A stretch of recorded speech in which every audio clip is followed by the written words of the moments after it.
Recently, we've all seen that Gamefreak has been doing their own take, making Pikachu versions of, other games. Like they've done it with Pokken just being Tekken.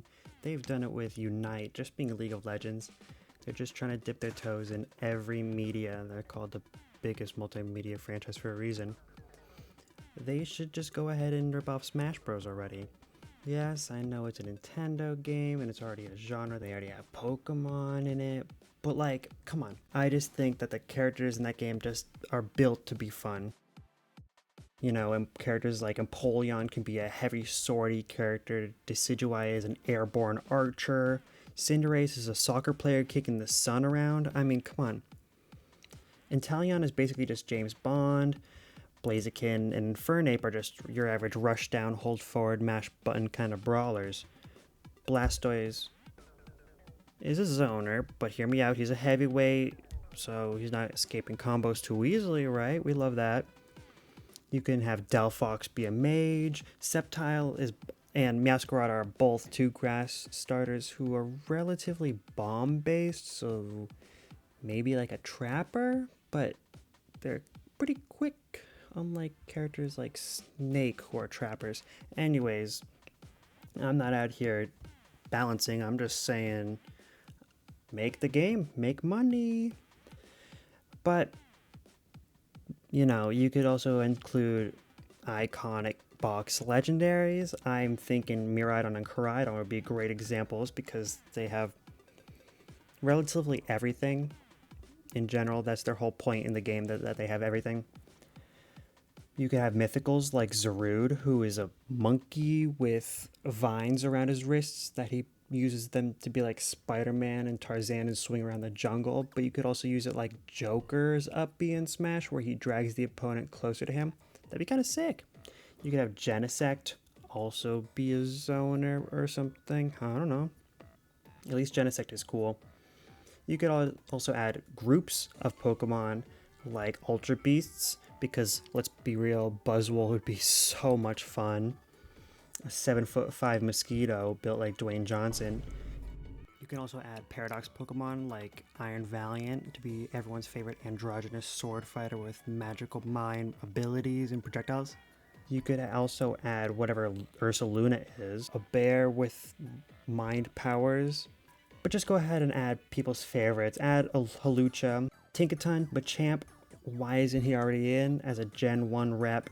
4 arms, meant for fighting. You could have Caesar and Scyther. Maybe one is a quick and weak, one is slow and heavy hitting. Also add Ceruledge and Armarouge. You could add Toxicroak as everyone's favorite evil poison type, but also a cool brawler. Maybe here's some poison setups. That'd be interesting. Also add some gimmick Pokemon, like Palafin. I'm not saying, make him absolutely broken when he comes back into battle. However, I'm saying make him sort of broken. That'd be kind of fun. Can't lie. Also pretty toxic, but that's okay. Aegislash as another gimmick Pokemon. Sword and Shield, hyper defensive, hyper aggro. Maybe not a sword character though, because he is the sword. The Zoroarks can both be illusion based characters, so you can secretly pick them on the roster, but when you play later, it can appear as another character until it takes a certain amount of percent. The Unknown would be a lot of fun because I don't know how it would work, but it would allow for the Nintendo Switch keyboard. And then you have to buy that for another $60 to attach to your Switch. Money. Stone Journey would be a lot of fun because how on earth would that work? Well, here's a picture I made. His legs are on the Z-axis, so they're not really hurt boxes. You can only jump up there and hit his head. But there won't be another Little Max situation, I hope. So everyone has capabilities of fighting in the air. Make everyone have the satisfaction of how much fun Pokemon Trainer is in Smash. Let them recreate that. I think VGC is a really interesting way for those who don't know Pokemon VGC. You go in with 6 Pokemon, of course. The average Pokemon team consists of 6 Pokemon.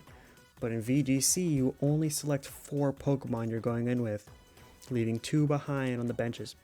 So maybe you have like a 6 character squad strike thing going, but you lock in 3 characters, 1 for each stock pretty much, and have the ability to switch out at any time with the right stick how you would trigger your special in Splatoon, allowing every character to have a down B, unlike Pokemon Trainer in Smash. So you can choose your favorite Pokemon. You can go into battle with Volbaby, Probopass, and then Dracovish. Woo! I think it'd be very cool for some toggleable mechanics as well to be included. Granted, they've done super effective moves in Brawl, I know, but my interpretation of it would be a little different. I think having added damage and knockback upon super effective moves would make sense. However, I don't think that's how I'd want it to be handled. I think just having extra knockback alone would be pretty cool, allowing for some extra combos to look even flashier and go on a bit longer. However, this would be toggleable as like a fun little game mode. I think that characters shouldn't be punished for having a bad type, because even characters like Tyranitar gets a lot of use in Pokemon despite having really bad typing. However, immunities, you wouldn't take damage from them, but you would still take knockback so that you're not completely just invincible to moves, though it would be kind of funny. Held items would be another toggleable mechanic I would add in Pokemon, though it's not utilized in casual playthroughs.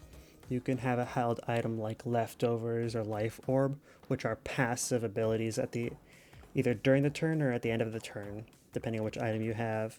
They'll either add more damage to what you do, but you sacrifice a bit of your health, or you heal a little bit at the end of the turn. However, that can be toned down because it's not necessarily a turn-based game. Like, if you're holding the Life Orb item, you basically become like Pichu in Smash, and Leftovers kind of function as the passive healing spirits in Smash, just severely toned down. And if it's a one-time use kind of item, like say Focus Sash, you're taking a lot of knockback and you're being sent off into the blast zone, you can activate Focus Sash to survive, but it only triggers on one of those red sparking hits, and you can use the left stick to trigger that, as you know, it won't sacrifice any move slots. If this ever comes to be true, I'll take 10% of the cut since you used my genius, amazing, awesome idea. Seriously though, make it happen.